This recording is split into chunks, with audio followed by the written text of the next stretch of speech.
Cast.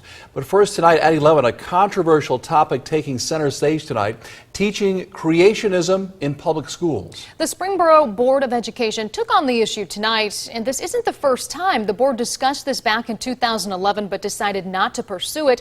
So we wanted to know why now. Jackie Sprague asked those questions. She's live with our top story at 11. Well, a Springboro school board member told me tonight that teaching controversial topics in schools helps with the students' overall maturity, but parents I talked to tell me this is just a distraction tactic. The promotion of any religious belief in a public school contradicts the very foundation of this country. Emotions ran high at Springboro's Board of Education meeting Thursday night as the board discussed the controversial topic of teaching creationism in the schools. Board member Jim Regano says the proposed policy doesn't just focus on that. It's about controversial issues, and creation, evolution being one of those. And policy is being brought forward for a couple of reasons. One is we don't want to be indoctrinating students to any particular point of view. We want to ensure all sides are taught in a fair and balanced way. And then also we want to encourage critical thinking. Some parents voiced their concerns over separation of church and state. I think this school board likes to play politics and likes to play games.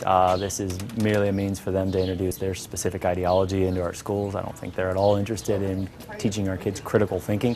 And other parents believe this is a distraction to divert attention away from a bigger issue of teacher negotiations. This comes a day after the Springboro Education Association gave authority to grant a 10-day notice to strike if current negotiations don't result in a contract settlement. That the teachers have not had a fair pay increase or any kind of fair pay rate since 2006-2007. They're in negotiations now. They are pushing the teachers or driving them, in my opinion, to go to a strike. They don't want to work with them. They don't want to compensate them fairly. But Regano says that's simply not the case. We're dealing with a lot of issues, and we can't stop talking about things just because we're in negotiations. Now, the school board is expected to vote on this controversial policy at its next meeting on June 4th. As far as contract negotiations with teachers goes, they have 2 meetings scheduled for June. Reporting live in Springboro, Jackie Sprague, 2 News, working for you.